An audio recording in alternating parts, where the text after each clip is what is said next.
This is the story of a man named Stanley. Stanley worked for a company in a big building where he was employee number 427. Employee number 427's job was simple. He sat at his desk in room 427 and he pushed buttons on a keyboard. Orders came to him through a monitor on his desk, telling him what buttons to push, how long to push them, and in what order. This is what employee 427 did every day of every month of every year. And although others might have considered it soul-winding, Stanley relished every moment that the orders came in, as though he had been made exactly for this job. And Stanley was happy. And then one day, something very peculiar happened. Something that would forever change Stanley. Something he would never quite forget. He had been at his desk for nearly an hour when he realized that not one single order had arrived on the monitor for him to follow.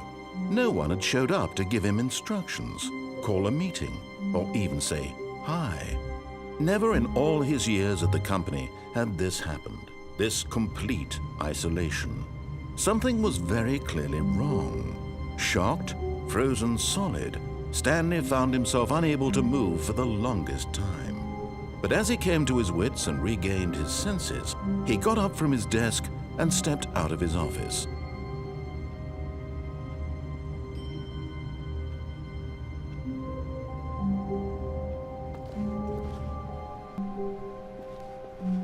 All of his co-workers were gone. What could it mean? Stanley decided to go to the meeting room. Perhaps he had simply missed a memo.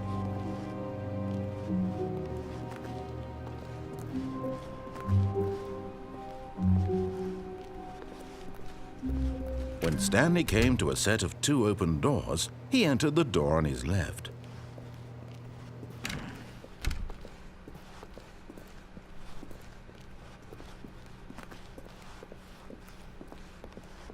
Yet there was not a single person here either. Feeling a wave of disbelief, Stanley decided to go up to his boss's office, hoping he might find an answer there.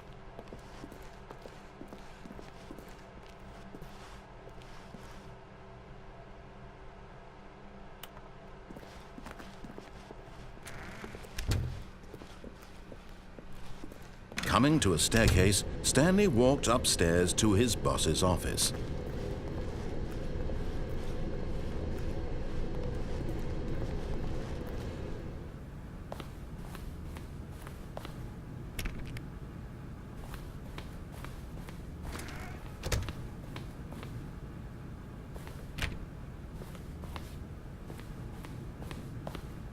Stepping into his manager's office, Stanley was once again stunned to discover not an indication of any human life. Shocked, unraveled, Stanley wondered in disbelief who orchestrated this. What dark secret was being held from him? What he could not have known was that the keypad behind the boss's desk guarded the terrible truth that his boss had been keeping from him. And so the boss had assigned it an extra secret PIN number, 2845. But of course, Stanley could, yet incredibly, by simply pushing random buttons on the keypad, Stanley happened to input the correct code by sheer luck. Amazing. He stepped into the newly opened passageway.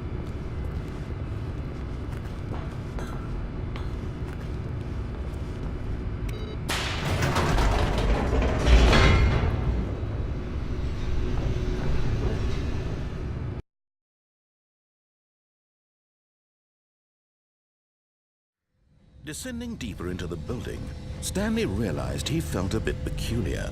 It was a stirring of emotion in his chest, as though he felt more free to think for himself, to question the nature of his job. Why did he feel this now, when for years it had never occurred to him? This question would not go unanswered for long.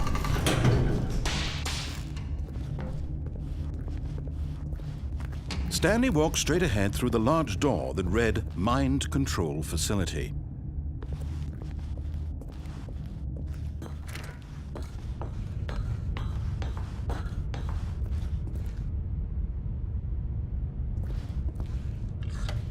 The lights rose on an enormous room packed with television screens. What horrible secret did this place hold? Stanley thought to himself. Did he have the strength to find out?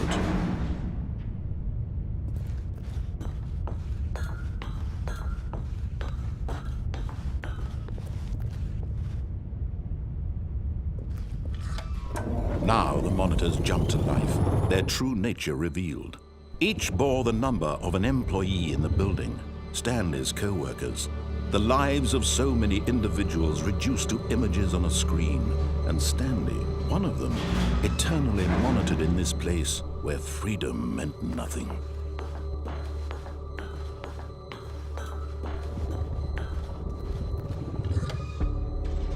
This mind control facility, it was too horrible to believe. It couldn't be true. Had Stanley really been under someone's control all this time? Was this the only reason he was happy with his boring job? That his emotions had been manipulated to accept it blindly? No, he refused to believe it. He couldn't accept it. His own life in someone else's control? Never! It was unthinkable. Wasn't it? Was it even possible? Had he truly spent his entire life utterly blind to the world? But here was the proof, the heart of the operation. Controls labeled with emotions, happy or sad or content. Walking, eating, working, all of it monitored and commanded from this very place. And as the cold reality of his past began to sink in, Stanley decided that this machinery would never again exert its terrible power over another human life. For he would dismantle the controls once and for all.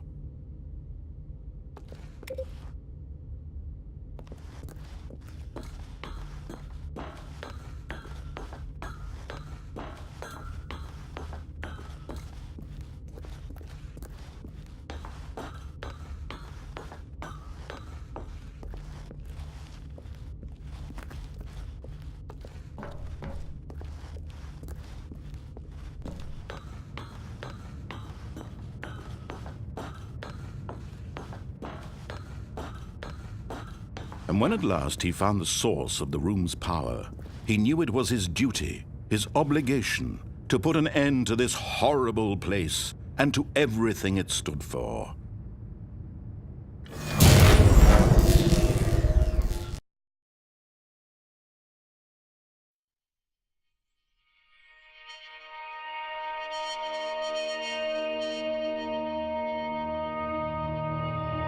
Blackness and a rising chill of uncertainty. Was it over? Yes! He had won! He had defeated the machine, unshackled himself from someone else's command. Freedom was mere moments away. And yet, even as the immense door slowly opened, Stanley reflected on how many puzzles still lay unsolved. Where had his co-workers gone? How had he been freed from the machine's grasp? What other mysteries did this strange building hold? But as sunlight streamed into the chamber, he realized none of this mattered to him, for it was not knowledge or even power that he had been seeking, but happiness. Perhaps his goal had not been to understand, but to let go. No longer would anyone tell him where to go, what to do, or how to feel. Whatever life he lives, it will be his. And that was all he needed to know. It was perhaps the only thing worth knowing. Stanley stepped through the open door. Stanley felt the cool breeze upon his skin, the feeling of liberation, the immense possibility of the new path before him. This was exactly the way, right now, that things were meant to happen. And Stanley was happy.